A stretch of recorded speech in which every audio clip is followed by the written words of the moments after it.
What's up, guys? How you doing? This is episode 2 with Books and Brewskies. Glad to have you guys back on the air. We actually have a special guest tonight, one of the boys. Please, Jake, introduce yourself. The name is Jake Hand. Pumped to be on here with Books and Brewskies. Thanks, boys. Hell yeah, we're glad you're here with us. We also have a new brewski of the month. Christian's going to introduce that and talk a little bit about the new brewski. So we got a WeldWorks IPA. It's their Juicy Bits IPA. It's a New England IPA is what they call it. Has a little bit of a citrus tangerine type flavor to it, sense to it, whatever you want to kind of call it. Very light, very flavorful. Not super bitter as you'd expect with a lot of IPAs. It's pretty good. Yeah, I'm not a big IPA fan, but this actually is a pretty good, pretty smooth IPA. We also have, we're going to start this podcast off with a few shots that we picked up, some Sailor Gary shots. I think if we started with a shot and then we're going to drink our brewskis from there, it's going to start the night off really well. So, let's cheers, boys. I hope you guys are drinking something. Cheers. As long as you're 21. Oh, sorry, I didn't tap the table. I didn't go with you guys. You guys need to get it together. Good. It's fine. That's smooth. Letter Kenny would be disappointed in you. It's very true. Very true. Anyways, our new book of the month is actually a very special one. We are going to be talking about the Mamba mentality after the tragic news that we all heard that Kobe's death with his daughter and the families that were in that helicopter crash. It definitely shook the nation. It's one of those things that he is a celebrity that a lot of people looked up to in a way that he didn't have a lot of bad things that you could say about him. He carried himself well. He went through life well. And it's kind of tough. One of those things where I kind of took in a way of you want almost. I think everyone got emotional, even not understanding, even not knowing Kobe personally. Just understanding what he has done in the basketball community, what he has done in life. It took to heart how he lived his life, and that's also just a tough story hearing. And I think a lot of that has shooken us, and it's time now, especially for Christian and I and people kind of to look into his life more about, I want to read his book and I want to hear what he has to say and actually develop and see how he became the great man that he was. So I think this book will be really good, really personal. We'll be able to take a lot of good quotes and excerpts from him. He was a great man, and he set the standard. He set the standard high. So that'll be awesome for us to read. So I hope you guys can dive in that book with us. We're not going to talk about it much today, but we're going to start that off next week. So I just wanted to introduce it to you and hope you guys can start kind of getting on that book with us, and we'll go from there. But anyways, going on, we got Jake here. Jake, we want to know, I first met Jake actually at Elite Speed, which was, what was that, 2 years That ago? was when I met you. It was right about, it was 2 years ago now, because I got hired, my interview was at the beginning of January, and our hiring class started the first week of February, so it's about almost exactly 2 years ago now. 2 years ago. Yeah. So we became buds with that, and Christian was with us at Elite Speed too, and so we all met through there. And I think I was part of your guys' first interviews, both of you guys. Oh yeah. If I remember correctly. Oh yeah, I think you were. Yeah. So from there we built a good relationship, and that's why we had to bring Jake on the show and everything. Why don't you tell us a little backstory about your life, Jake?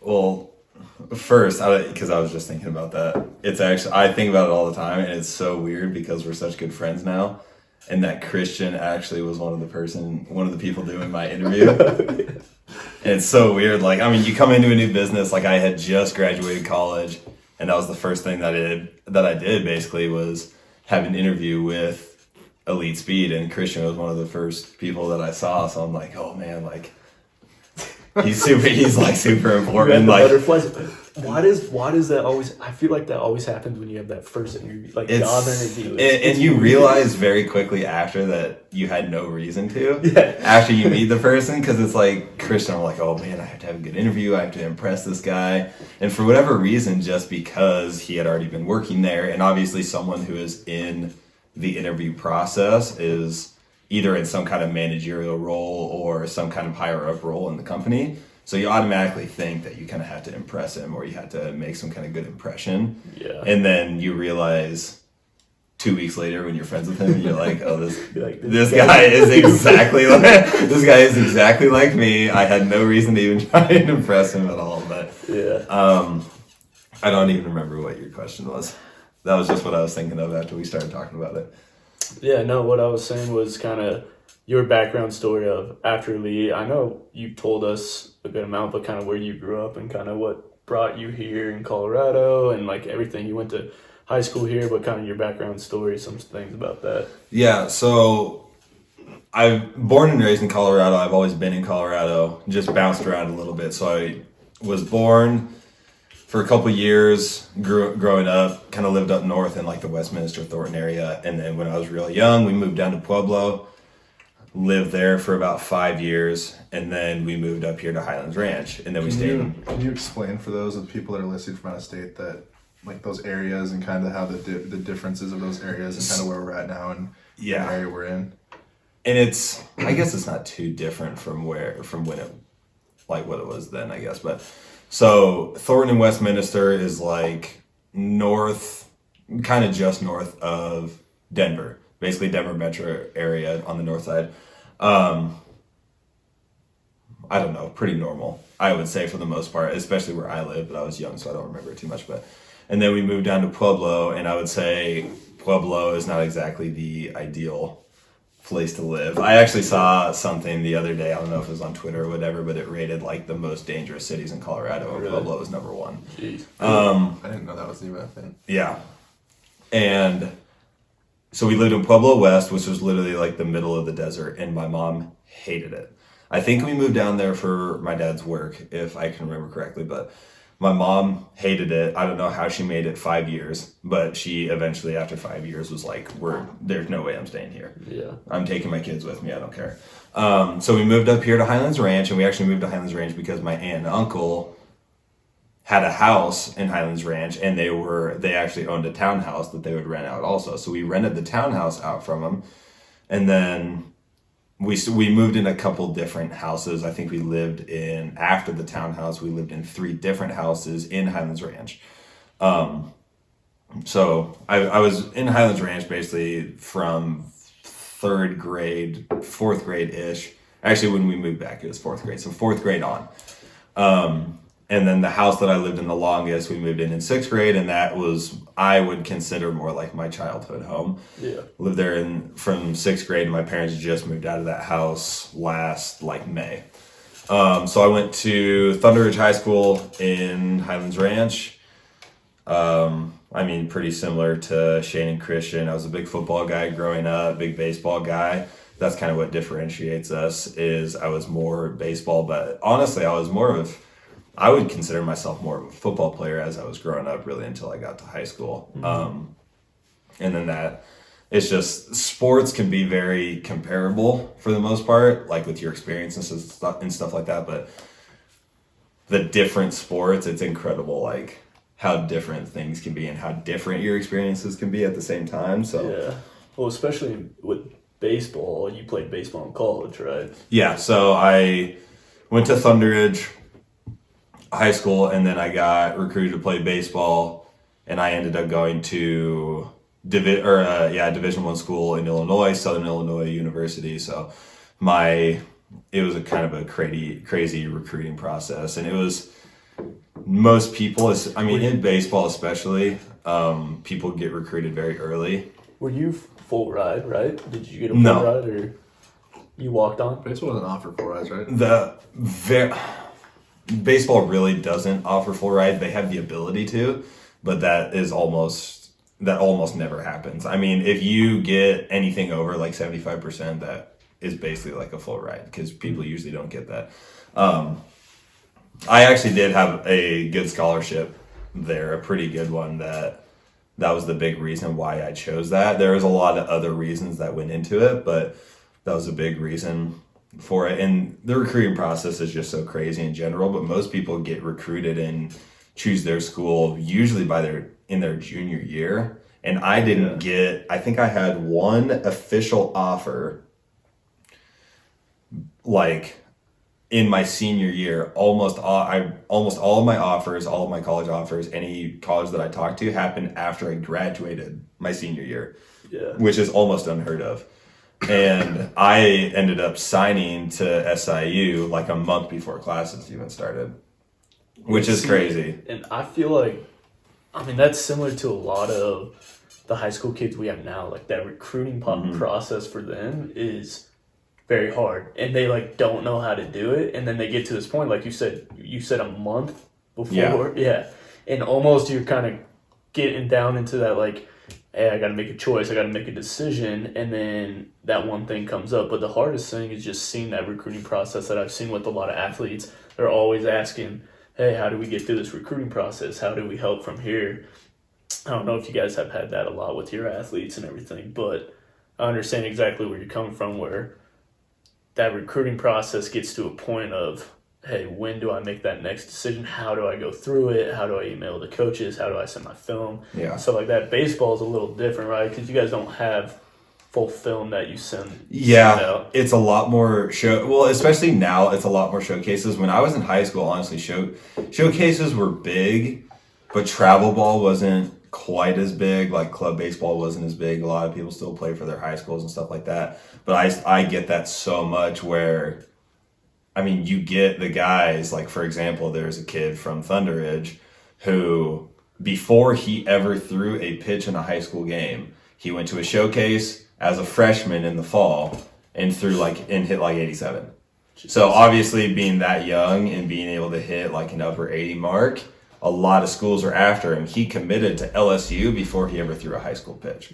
So then everyone sees that. He's his name is very well known around the state in terms of high school baseball. So everyone sees that and they're like, oh crap, like I have to do something. I have to go to the showcase. I have to get recruited here and now. And the parents are even worse, where they're like, well, he just committed to LSU and he's a freshman. Like my kid needs to be doing this and this and this. And so I get that question all the time, and I'm like, look, I did not have one single college even speak a word to me until probably maybe midway through, probably like 3/4 of the way through my senior year. And I didn't get any of my offers except for one until my senior year ended, until after like state championships and everything happened. That's when all my offers came flooding through, and then I had to make my decision. And then by the time I signed, it was a month before school started, and they're like, that's crazy, like how are you supposed to wait that long? That patience. I mean, and honestly, it was I was lucky. I didn't really think about it that much because junior year is known as like your signee year almost. Is like you have to perform good your junior year to be able to sign to a college that you want to go to and stuff like that. So I was super worried about it my junior year, and I played like absolute trash. Because I was thinking, I'm like, man, if I don't play good in this game, like no school's gonna want me and all this stuff. And that's exactly what happened. Like no school wanted me because I played horrible. And then my senior year, just my whole senior year was a whole different story, and I ended up playing really good. I just completely stopped worrying about the whole recruiting thing and the whole college thing. And I mean, there's some more that goes into it as to like how that happened, but kind of put that mindset of I just went out there and played. And when I had that kind of mindset, I ended up playing better, and then that's when the college offers kind of started rolling in. I think part of the issue with the recruiting process, at least for athletes now, is it's all such a show. Like you go on Twitter, you go on it's all about anything. numbers. It's not even that. Like but like if you think about it, like everybody wants to have their picture taken in a jersey so they can go post it on Twitter. And it's just become a huge show and a huge game of who can get the offers and have the bigger, cooler picture or whatever it is. And now it's like taking away a little bit of the natural. recruiting Ability of, process. like, yeah. It's all about. I see that all the time, and it goes beyond recruiting too. And I was actually thinking about that towards the end of the year, and it's not like I'm going to sit here and call people out, but like there's people who I followed on Twitter. I'm not going to say like who they are and what high school they're from specifically, but I see people post and stuff like that where they post their awesome, super photogenic pictures on the field and their really cool action shots on the field, and Of course. and they're all the same captions, and they put the same music on their stories and all that stuff. And I'm like, believe it or not, there was once a time where if your team went like 5-5 and lost in the first round of the playoffs, you weren't really supposed to post those pictures unless you were a top 8, like top 4 team. Yeah. Exactly. If you were starting, and especially like if you were someone who wasn't like one of those top kids on your team, if you were some kid that got in every once in a while when some kid got tired, like, and you're posting all these pictures, I'm like, there's always those. I'm like, hey, I understand it, like you want to be in that spotlight and stuff like that, but when we were in high school, it was like if someone was doing that kind of thing, or if your team wasn't very good and you were posting all these pictures about like, oh, it's ring season and all this stuff, I'm like,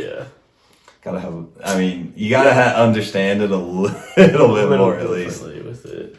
Yeah, no, that makes sense. And I think that's just kind of life in general now with so much of the social media that people just get to kind of post their high ends of their life, right? And like show like the best of everything, but they don't show the complete story. They don't show what else is going on in their life, the bads and the goods with it. And I think that shapes a lot of perceptions that we have. And we all know, like, people aren't stupid. They know that there's a lot of shit going on in other people's lives. But when we post this like good thing after good thing and get that instant gratification, that's just kind of our world that we live in now. And the high school kids are a part of that world, and they want to live in that world, especially with the recruiting process. It's all about getting the attention. Yeah, the likes. Those reshares or whatever you're going for. Retweets. Favorites. And it's weird coming back from college and like seeing that, especially because now we work with all these high school kids and we're so close with them and we follow a lot of them and we have like personal relationships with a lot of them. We come back from college coming from our like mindset, and then we come back and it's totally different, and you're like, wait, is this like how things actually are now? Especially because the places we went are totally different. Montana, Northern Colorado, and like Illinois, they're all very different places. And then you come back to Colorado, like where we're from, and you see all these kids and you're like, oh my gosh, what happened? Snapchat especially. Nobody talks over anything but Snapchat. Like, dude, all the high school. You can like ask a kid like, "Hey, do you have so and so's phone number? I want to reach out to him to get him to come in and train." They're like, "Yeah, let me Snapchat." I have their Snapchat. I'll ask for their phone number.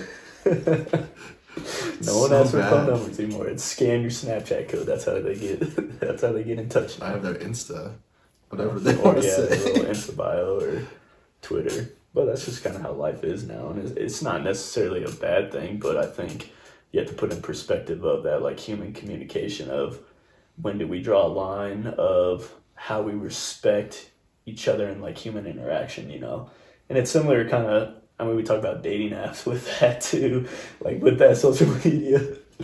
Yeah, and actually, Jay, go ahead and say what happened with your dating app situation. Yeah, perfect situation here. B is actually in attendance with our podcast. We actually... That's Jake's girlfriend. Yeah, my girlfriend and I actually met on a dating app, so now I sound like a total hypocrite. Hey, but it's not like I said, it gives opportunity where everyone will find their own way in a different situation.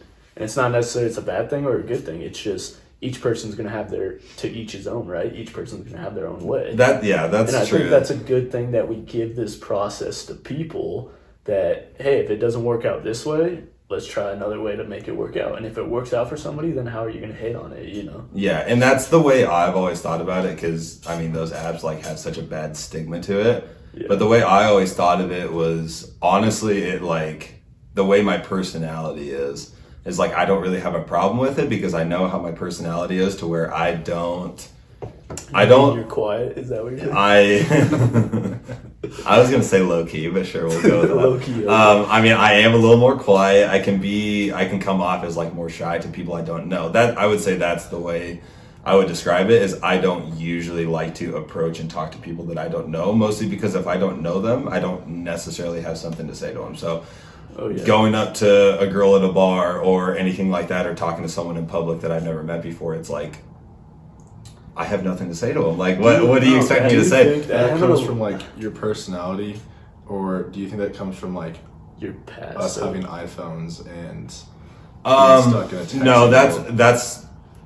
I would say it's more my personality because I've always been like that. Because you can ask my family; they always said when I was growing up, I was always just like not like the awkward kid, but I was always just like kind of to myself.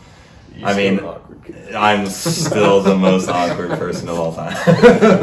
I'm always like, you know, I have my close people that I'll hang out with, but Yeah. when it comes to like big groups or people that I don't know, I'm not like super outgoing and stuff like that. So I guess that's why dating apps and like how I met B and all of that. It works. It And like works I was totally fine with it just because I'm like, I know who I am and I know that ideally maybe I'd like to meet someone in person, but I also know like how I am, and meeting someone like that I was totally fine with because I know that the chances of me going up to someone and talking to them when I don't know them are slim to none. But that's what works great in this world now is like we tend to introverts and extroverts, right? And that's what's like super helpful with these apps. And same thing that you're saying with like the bars is typical quoto for us guys to be able to go walk up to a girl and say, hey, what's up? And start a conversation with that. But like you said, sometimes always the boys are always chirping like, hey, go talk to that girl, go talk to that girl. Exactly. And sometimes you're like, you don't want to take a second and actually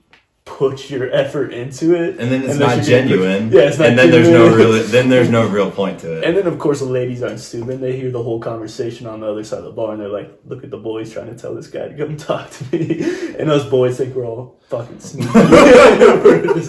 we're idiots like in the corner drinking beer. Like, hey, it's all good. Talking to girls, like in general, is probably the hardest thing in the world to do. Like you go into a bar. And Women are our weakness. We know that, guys. I've still never talked to a girl. No, but really though, like think of it like even like some of the younger guys that are probably listening to this, like having a hard time going up and talking to the girl at school or after school, or I don't really know how it goes anymore, on the sideline of the football game, whatever it may be. But I think really like we have hard times kind of going up into girls at the bar and saying what's up, or at the gym or wherever it may be.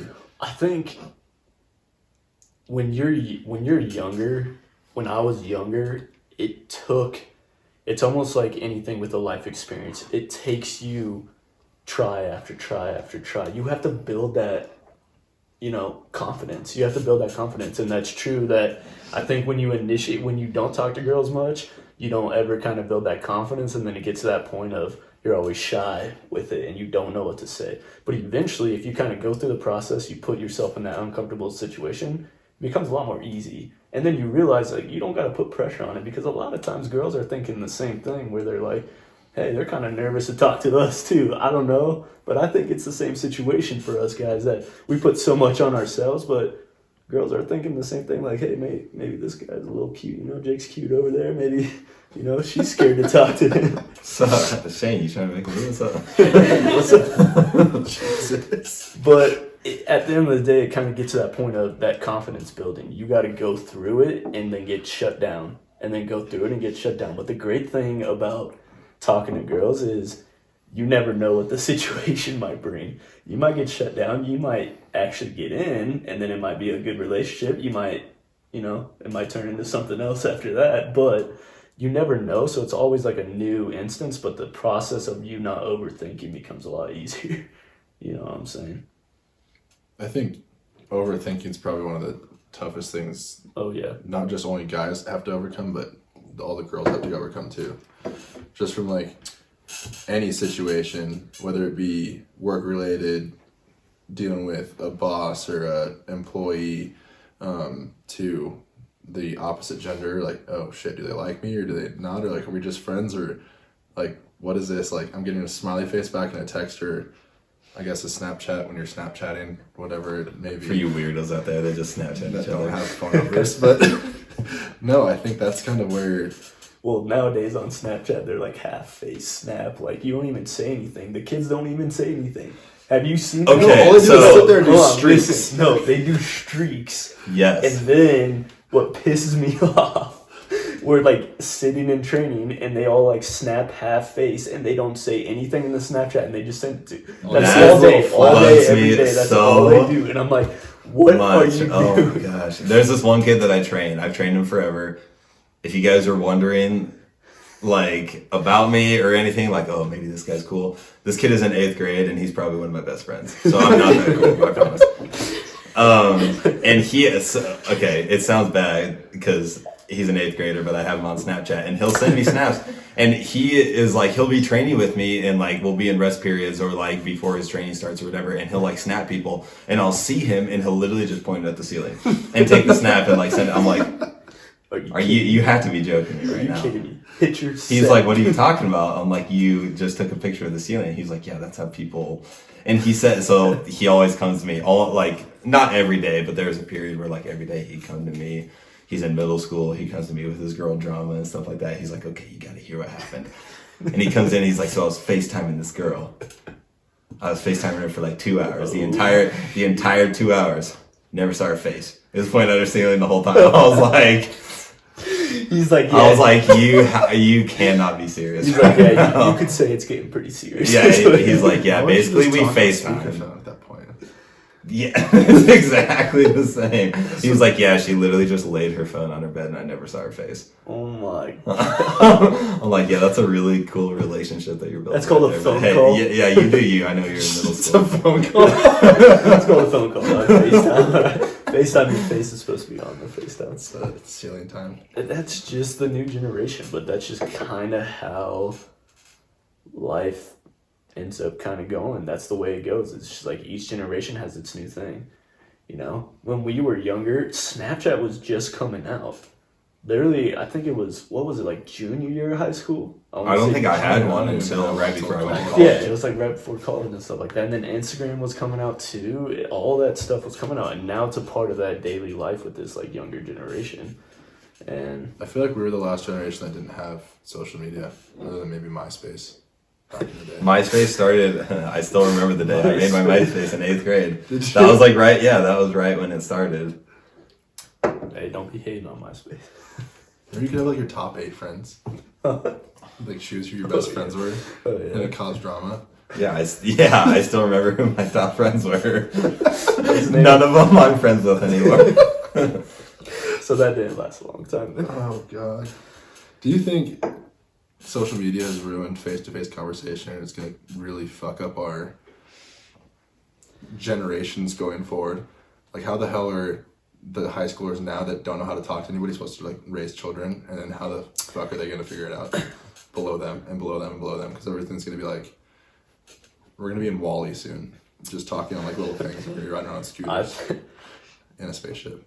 I think social media is not as a bad thing as what a lot of people. I think our parents. I think our parents are very against like social media because they really didn't have technology much at all, but we had technology, and I think it's one of those situations where social media does bring a lot of good things, like a lot of good things to businesses and to friendships. Like you can stay in touch well. There's a lot of different things it brings, but I think, like you said, the bad parts just get souped up, basically. Like we always in media and everything, we always talk about like the bad parts of everything. And I don't think it's taken away as much face-to-face communication. You look at back then, they had newspapers and they're all in the books. Like there's a picture of when they were on the bus and everyone was just reading a newspaper. Okay, it's the same thing except all of us are reading on a phone, basically. Yeah. And I don't think it's taken away from that, but I think it is. I think confidence I see a lot, especially with like high school girls. I'm going to be honest, with a lot of like high school girls that I train and even just like high school guys, like confidence issues because they feel they have to post something to get likes, to have this like instant gratification that they're being looked over, basically. You know, that like someone likes them. Yeah, because they So I want to see see that who, more. Yeah, they want to see who likes it first, what girl likes it first, what guy likes it first, Yeah, whatever it may be. Because then they're like, oh, maybe that person's creeping on my profile and likes me, or whatever, and they want to see who their top viewers are on stories. It's called playing the game. Everyone wants to play the game. But let's be honest, I mean, we've all played the game. It's not like we're going to be stupid and say that none of us have done that before. When was the last time, like, you've posted a picture and, like, you're like, hey, maybe I want this person to, like it, or something, like my crush to like this. I mean, I think it's all of a part of us, like, we want that, but it's more that some people take it to a way higher level that now it just gets way degraded, that now we judge this person based on their social media. And I think that's where life's going to, is, like, social media is based on, now we already know everything about everyone. Like, you go to someone's Instagram and you can go into their pictures and say, okay, what's your hobby? What do you like? What do you not like? Everything like that. You literally just scroll through their social media page and you know everything about them. So I think it puts a judgmental state on now us guys and women that we can say, hey, I already seen this about you. If I meet you in person, now I already have something in front of me, like almost like a cheat code to like what like a cheat sheet. like a cheat sheet to like who you are, basically. And that's kind of how life is. So I think that social media part, you almost kind of, if you don't give a shit, post whatever you want. I don't care. But if you kind of like do want to keep some of that personal stuff to you and you want to wait until you meet someone in person, then you might as well keep that personal stuff, because anything you're posting will be used against you or with you or whatever you want to say, you know? I think maybe the hardest part for people at that age would be, what if Instagram or whatever just went away and they had to go back to just like, who they actually are as a person. Yeah. No. Who they actually are. Have you seen that Instagram post where it was like Instagram model, and then it was like, now what if we delete Instagram? No model no more. It like hit everyone where it's like, yeah, you're not no model. Like, I think that, I don't know, if social media was deleted for a day, what would the world would go into chaos. There's people that would be unemployed. It's so true. Unemployed from social Can media. you imagine the amount of people that make money off of YouTube and Instagram and I guess Twitter and Facebook? I don't know if it does it as much, but if shit just shut down, like all of their salary's gone. Like everything they make, like their videos, their booty pics, whatever you have on Instagram. Like, oh, sorry, Sarah, your stuff's gone. Well, businesses would go down a lot because of the advertisement and everything like that. But yeah, I mean, it would be a whole different world. But that's a part of the world we live in now, and now we just accept that world and we keep living and take it to the next step. You know? Yeah, for sure. So, Jake, what do you feel like with your athletes when your 8th grader comes to you and asks you for girl advice? How do you take that? How do you motivate them? How do you tell the boys about the girls? The boys. I'm great at pretending like I know all about girls.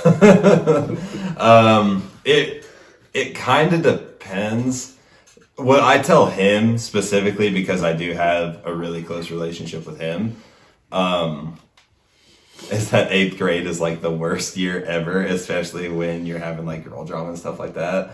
Because I look back to 8th grade and I'm like, I don't know if there's one person that I even knew in 8th grade that I still talk to this day. There might be like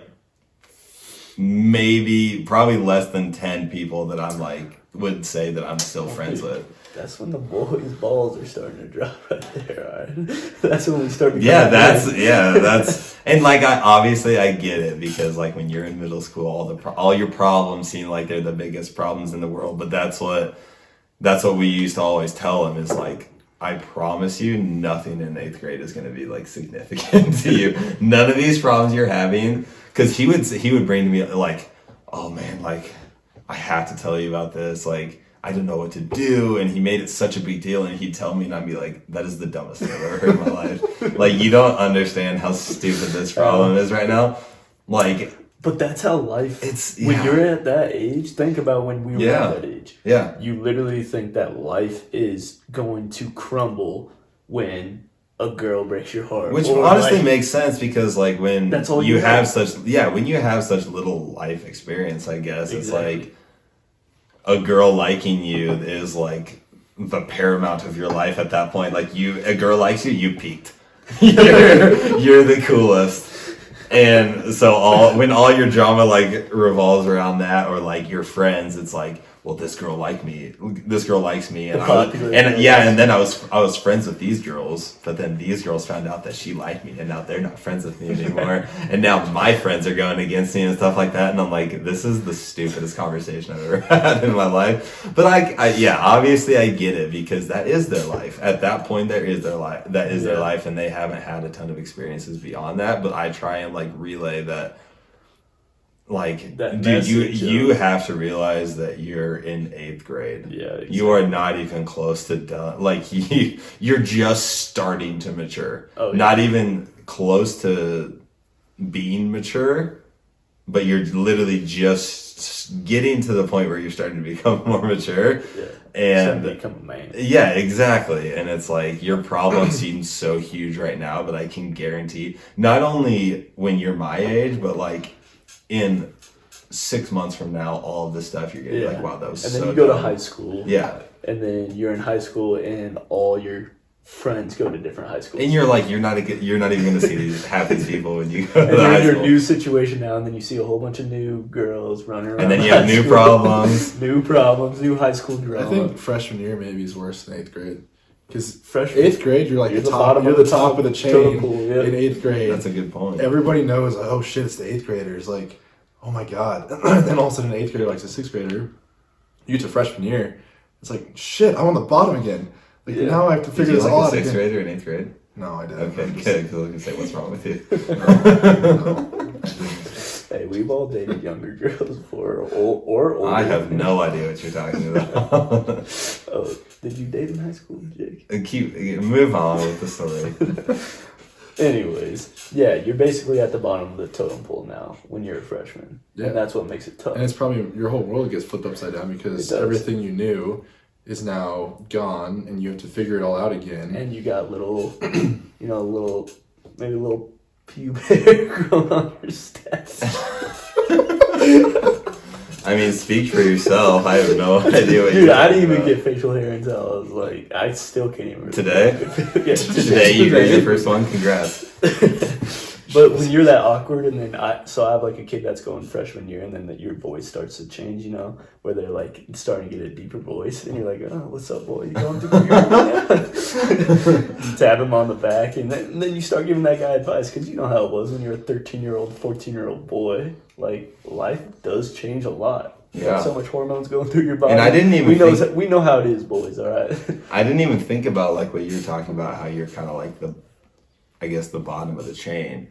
When I was a freshman, I was thinking, I mean, what happens when you're playing sports growing up? Like, not only do you kind of have to play, even if you're horrible, but like you're so used to being, I mean, that's every Top time. guy. Yeah, every time you go up a level, you're used to being like the top guy. So when you're playing on your youth teams and then you go to high school and all of a sudden there's 70 dudes on your freshman football team, and you're like, no one gets cut. yeah, and you're like, holy crap! Like, there's 70 dudes here. I'm used to there being 15, 25, maybe Just 20 guys on my team. Doesn't mean you're supposed to be on the same. Exactly. Sometimes you just want to wear a jersey on the sideline. That's okay. Yeah, and like, man, you're like, whatever. okay, so all of my, like, you think in 8th grade, you're like, oh man, my team is so good, and then you see this other team that you played, and you know the kids that are going to your high school, and you're like, oh well, crap, like he plays the same position as me, like I don't know what's gonna happen. Like, I'm supposed to go to high school with the same guy, like what's gonna happen? Yeah. And then you get to sophomore year and you realize, oh, that was really dumb that I was worried about about stupid stuff like that. That was for me. Like, I didn't think about all that other like random drama stuff, but when like I started playing football and baseball and stuff like that, I'm like, oh crap, I didn't drama. Yeah, I didn't realize in 8th grade that I was going to have to start competing. Like, you worry about competing against other teams. You don't have to worry about competing amongst your team until you get to high school, which really, even in high school, you don't even have to worry about it that much. I think, But that's where it builds you, you know? Yeah. yeah, I think you build that, like you were saying, in high school. Like, when you get to college, that's like a whole nother world. Because even in high school, you go from like 8th grade to freshman year, like, oh shit, there's 7 other quarterbacks trying to play one spot on the field. Then you work your way through high school, it all works out fine. Then you get to college and everybody's the same level as you, and it's like, fuck, I'm not the best player on the team anymore, or one of the top 5 guys on the team, and everybody's just as fast or even faster. And now you're competing with dudes that are your same size, whereas before you could, hit bombs off Tommy and whatever, and now in college you're hitting grounders. Yeah, and grounders grounding out to first. And freshman year, you're competing against kids that were the same age, and then you get to be a sophomore, and you're competing against what seemed like grown men at the time when they're 2 years older than you. Yeah, but then in college, and then you get to college, and you are against, literally competing against grown men who are like 25 years old. You just graduated high school, and you're 18, and you just took off your graduation cap, and there's 25-year-old men that you're like, holy crap. Yeah, that's when you truly learn from the men. Yeah. That's when you truly learn as a boy. But those are the big jumps that you take from each level. But at the end of the day, you look back at it and you realize like how big each step took you to that next level, and like how important it was. And even though that little drama that you talk about like as 8th grade and like freshman year, like that was your whole world. But as you grow older, you look back and you're like, you know what? But that made me who I am. That like shaped me who I am. Whatever I was worried about at that time, it's who I am now, you know? And there will always be a piece of you as you grow older. Like there will always be a small piece of you that will be in high school and in middle school and everything like that. But I mean, since all of us played sports in college, that was our life. And I think that's the hardest thing that I've come to realize is once we got done with that, and now we're here in this real world, in the work world, like work for us was sports. And that's what Christian said last week, because I listened to the podcast from last week that your coach said, and like whether a college athlete or an athlete always dies twice. Yeah. You die once when your life ends, and you die once when you're done playing your sport. Yeah, That's all you've ever known. You do. And you, what is also a big piece is you realize like that sports piece, since it's always going to be a part of you, it relays into your life so much that even like your family, your friends, your girlfriend, whatever you want to say, like you know that piece is going to be a part of you, and those people who are a part of you have to know and understand that piece of you. You know what I'm saying? And I think that was hard parts for me, especially finding like a girlfriend. For me, if I was like trying to find a girlfriend that, let's say she didn't play sports, it was so hard to relate at that level because she didn't understand how sports like built me as a man. And now we had like not much common ground to talk about, you know what I'm saying? And it wasn't just like talk about sports, but like the steps that sports took me to become who I was. And then it was in different ways that you realize like even if she didn't play sports or she wasn't at a high level sports, how do you find that common ground of what she went through compared to what you went through, and how in different ways it still steered you into a certain life? Yeah, and I think that's honestly what's good about like being an adult now is if people, I mean, everyone does different things, but everyone's an adult now, and not everyone used to play sports. Not everyone went to play sports in college and stuff like that. But you're all trying to be at a certain spot, and then you can connect as to, okay, this is where I'm trying to be, this is what I'm trying to do. And then you can, like, what differentiates you is how you got to that point is like, okay, this is where I'm trying to get to, this is who I am right now, this is why I am the way that I am, this is how I grew up, this is what I did when I was growing up. You might have done something completely different. Like you might have grown up different. You might have done different things. You might not have played sports, but now we're both at this point and we're both trying to get to this point. You know? Yeah.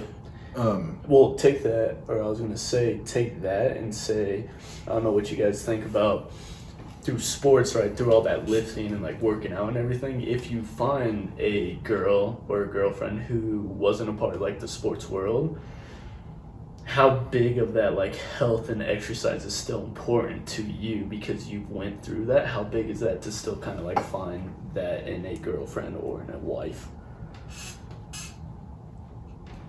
You looking at me to answer that? No, I mean, I think in speaking in general, I feel like you have to find somebody that you mesh with really well, and I guess in 2020 terms, the person you kind of vibe with really well, because if you're not kind of on the same wavelength or whatever it may be, you're not really going to mesh well, you know, whether it's going to the gym, going to sporting events, going up to the mountains.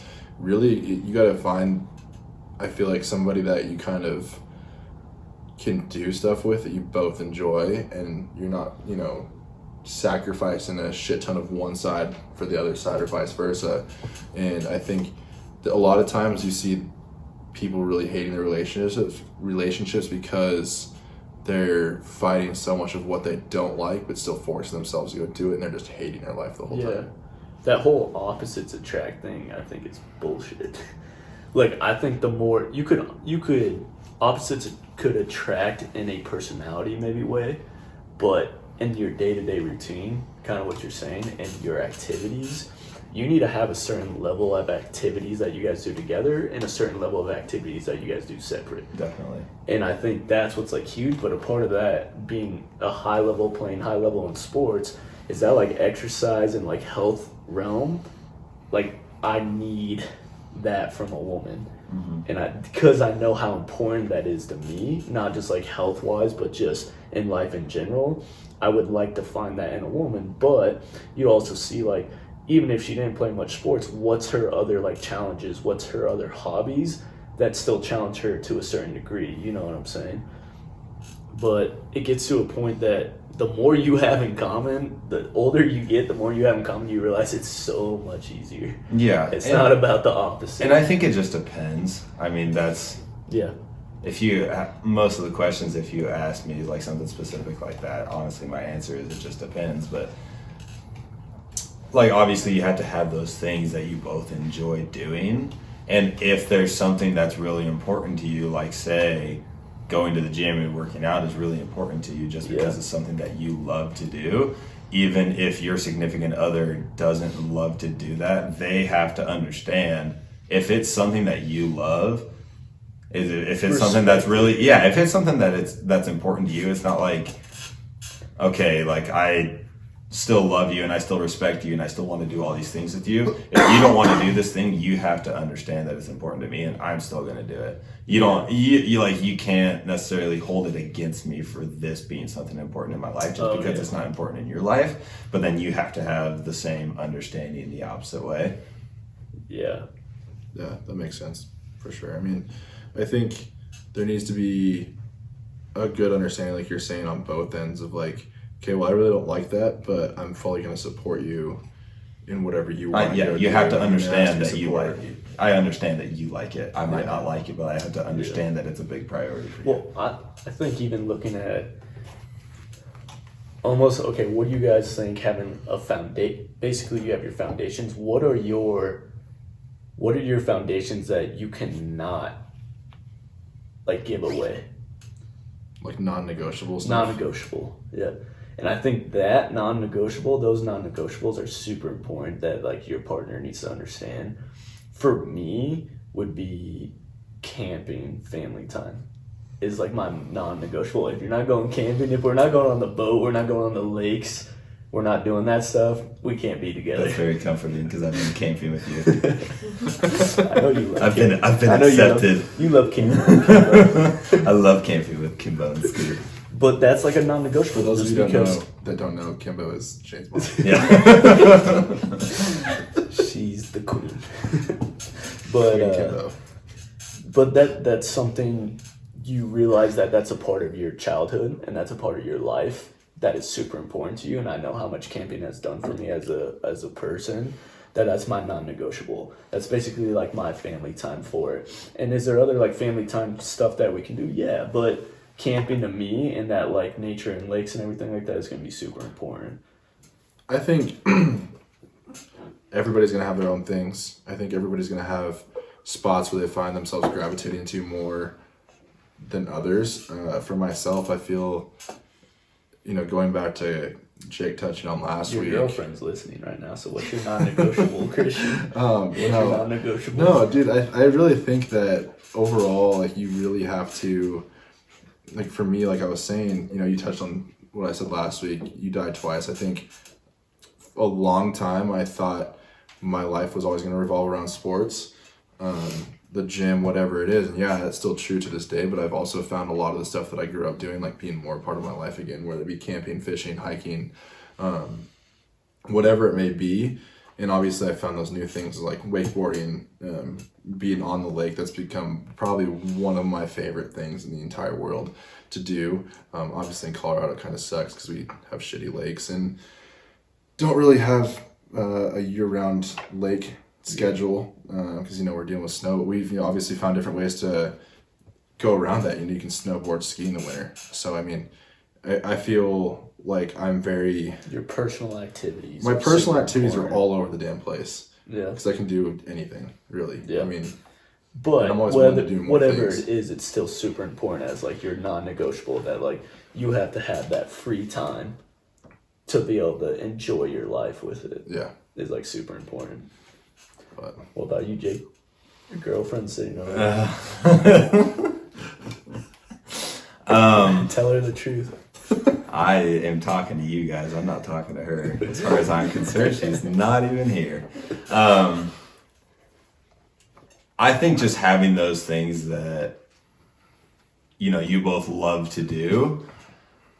We were talking about that before, is like you kind of have to have those things that you have in common to where that you're both going to be able to do them, that you're going to be able to spend that quality time together, and that you're really not, like, you could do certain things and you're not necessarily going to get sick of each other, Yeah. I feel like in my life, some of those things have changed, which comes with growing up. I mean, some of your, end all be all, like, oh, this is a, like, game changer for me. This is kind of a red flag. This is going to, like, end it. Those things kind of change as you grow up, honestly. And where I'm at right now is, I mean, I don't know how much you guys, like, want me to necessarily go into it. I grew up...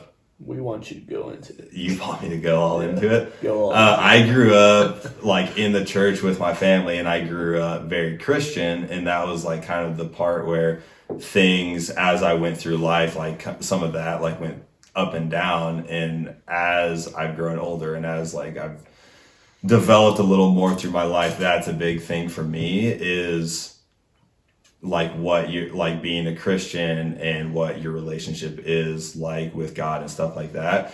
And on top of that, because that just, like, builds onto a relationship, and how your relationship builds through that, but how your relationship builds through your family, how it is built on other things, and how, for me, it's just very much how much time, like, you can spend with each other. So I look at my parents, and they have been together. I think my mom got married. She was 19. My dad was 24. And they've been married for over 25 years. And they spend every single day together. I mean, and they probably get tired of each other at some point, I'm sure. Yeah. And they do their own things. But it's like every single night they sit there on the couch together. And they sit there and they watch TV. Yeah. It doesn't matter if they're talking to each other, if they're doing stuff. But they know they're around each other. Yeah, and they never, ever in my life, ever, have I looked at them and been like, wow, they are really sick of each other and they need, like, space from each other. Mm-hmm. So I think that's where some of my value comes in, is because when I see that, and I've had parents that my entire life, you can just tell that they love each other, and they always have. It's like, that's what I've always seen. And I've been in relationships where it's like, they didn't have the same thing. They didn't have the same upbringing. They didn't have that same foundation, and they didn't see those same things when I grew up. So when I looked at a relationship, what I saw is, like, I'm going to be with someone that, if I'm going to envision my future, I'm not always, like, great at seeing what my future looks like, but I know that one thing in my future is the person I'm going to be with is going to be someone that I can be like, what my parents are like. I can be 30 years from now, I can be sitting on the couch with them and still, like we can, like that's my person, like I can still spend every day with them. Yeah. I mean, my parents choose to spend every single night together. They choose to sit on the couch with each other every night and stuff like that. And I'm like, when I look at my future relationship, that's what my relationship looks like. Like I'm not gonna, even if I need some alone time or get annoyed or whatever like that, like I'm still gonna choose every single night to be sitting next to that person, you know? Yeah. No, that similarly makes me think of like the same with my parents, because my dad was 19 and my parents are 11 years apart. So Kimbo's a cougar. Scott, She's a true cougar. good for you. But no, similar, like my sister and I would talk about this, and my brother and everything. You grow up and you see this perfect lifestyle that these parents show you. They almost hide away their fights, they hide away the bad things, and I build my foundation on that when I was younger. As I grew older, I saw like more cracks in the foundation. Yeah.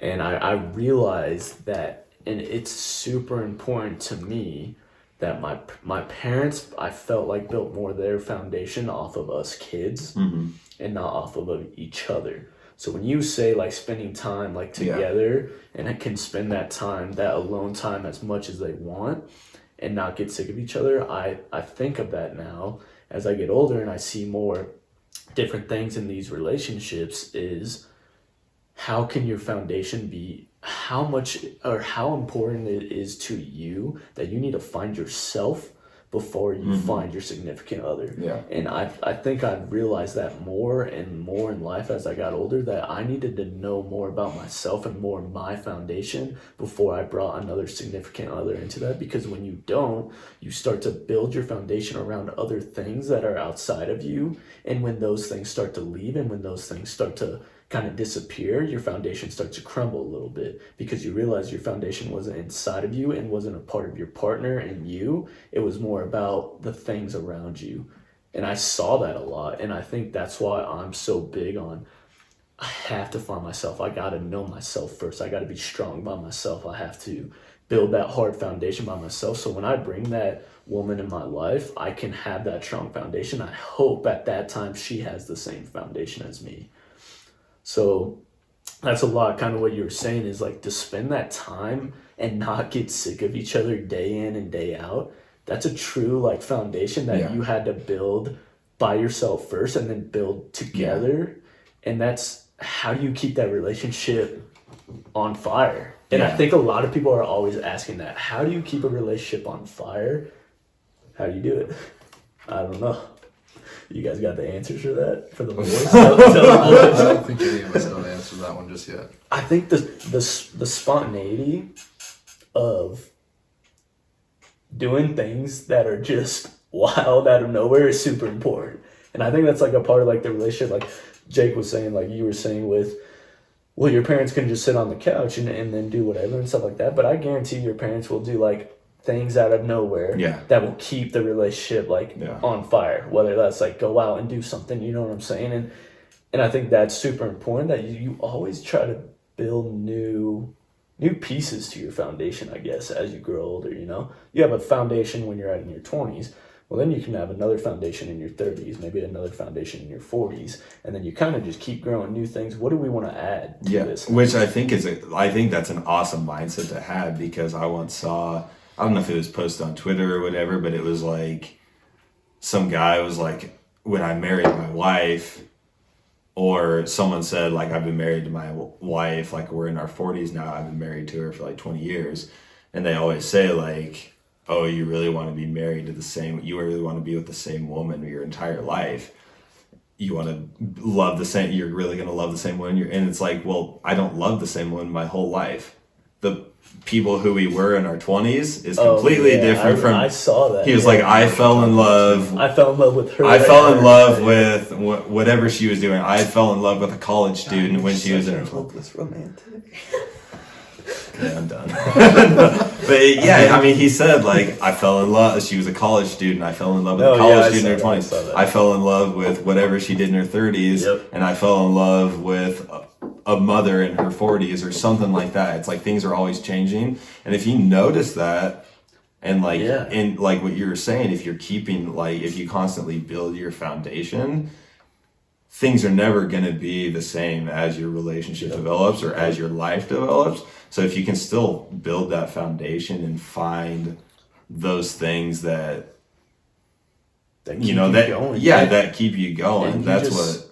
Yeah, you just said that growth of watching your significant other grow, if that makes you like love her more, yeah, that's you have an a whole awesome mindset to a have. whole new thing to love. Like how many you see so many good relationships when like a relationship, like the boyfriend celebrates that like the girlfriend got a new job. Oh, now we don't get to spend as much time together, but I'm so glad that you did a personal achievement is super important. And I think as you keep those personal achievements as a single person and you have those like, this is my life, this is your life, here's our life together, is super important to understand that that's how you build like those new foundations, you know?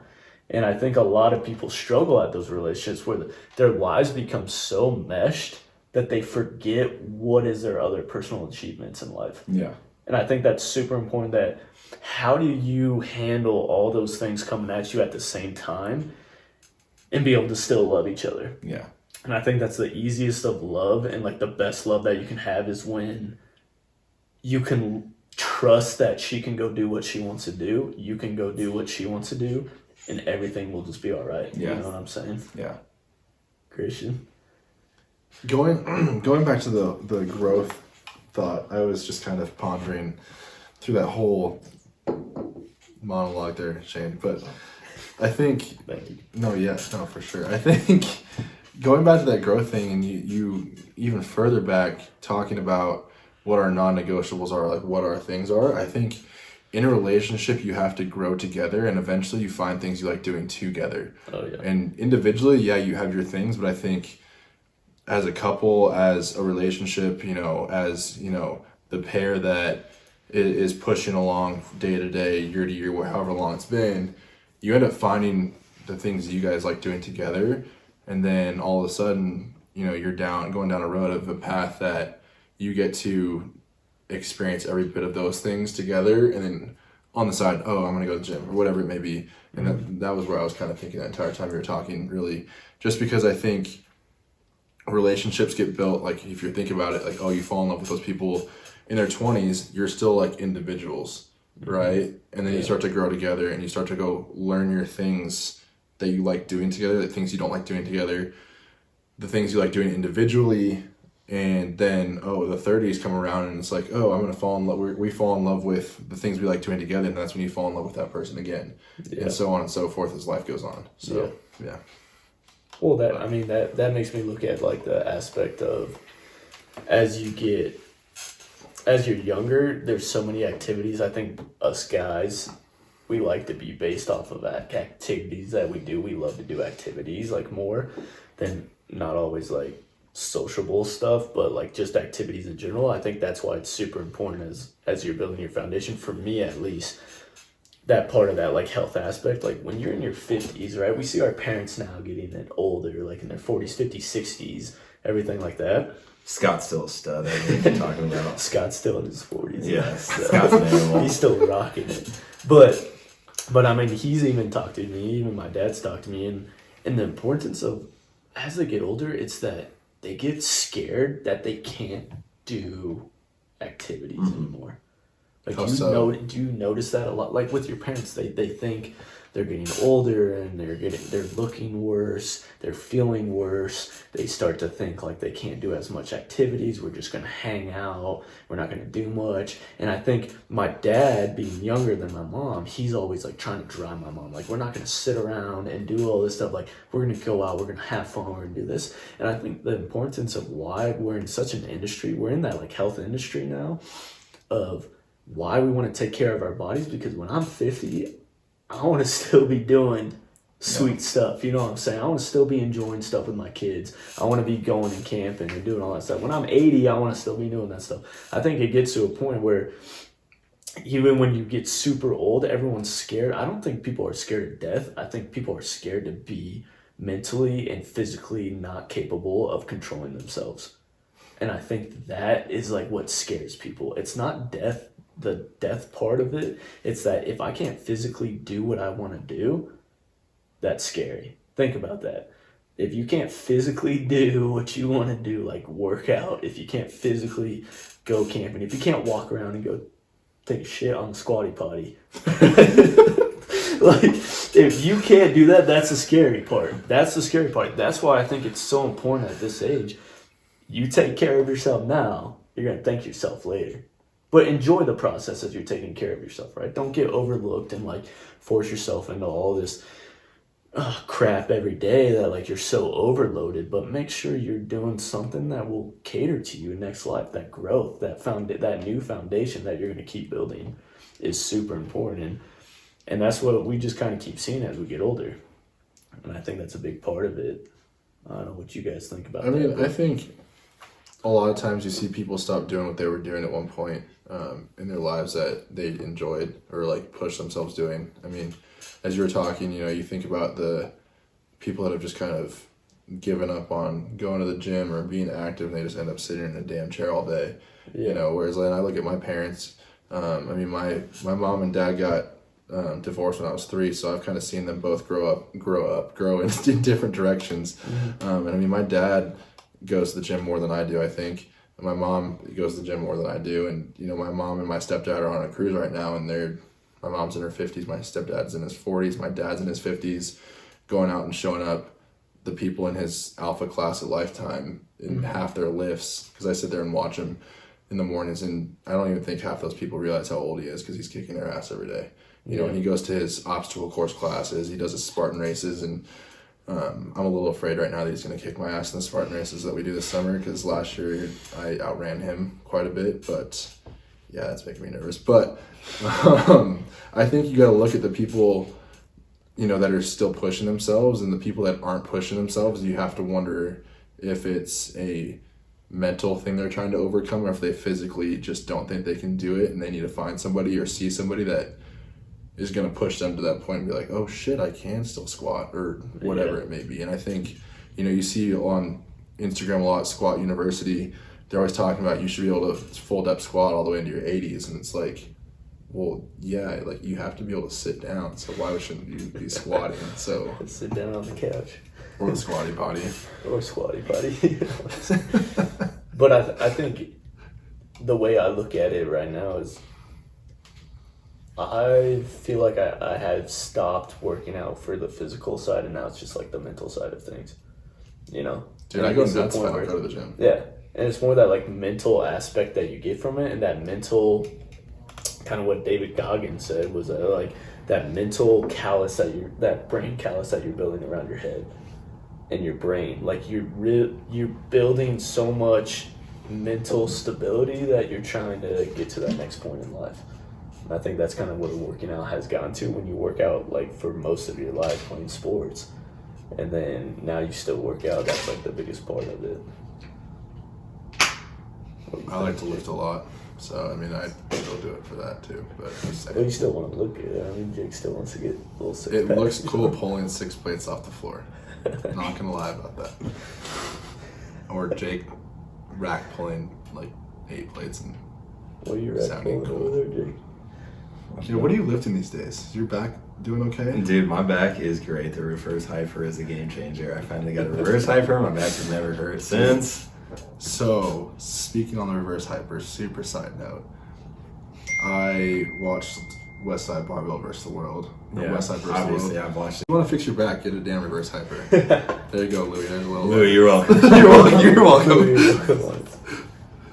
But ending on that note, though, I think the biggest thing, taking like these next steps, even in this next month, you guys need to sit down and build your foundation and think of these new possible ways that you can get to your new mindset, your new body, and kind of new growth aspect that you're trying to take. And wherever you take that, it's super important to have like a big plan and have like a big plan of knowing where you're going to go, a big goal of knowing where you're going to go. And I think that's what we're trying to get to, especially we're going to be reading that Mamba mentality, and he had that mentality, and Kobe had that mentality of just staying strong and knowing that be a leader and knowing to, when you're in those situations, where to put your life at and where to take those next steps. So tune in with us next week. We're going to be talking about the Mamba mentality. We're going to be reading that book. Christian and I will read a part of it. We'll talk about some quotes, some excerpts, and everything. Jake, we had a good time with you tonight. We've never had a bad time. We've always That's had a good valid times. point. Always good times. Always great times. But tune with us next week on Sunday. Listen to Books and Brewskies, and we will be talking to you soon. We're on Apple Podcast now, guys. Oh, we are on Apple Podcasts. You guys better be going to listen to that. So you better go look up Books and Brewskies, find us, listen. Let's keep moving this train forward. Keep moving forward. I like it. You got something to say, Jake? Love you. Love you. Love Bye, you. guys.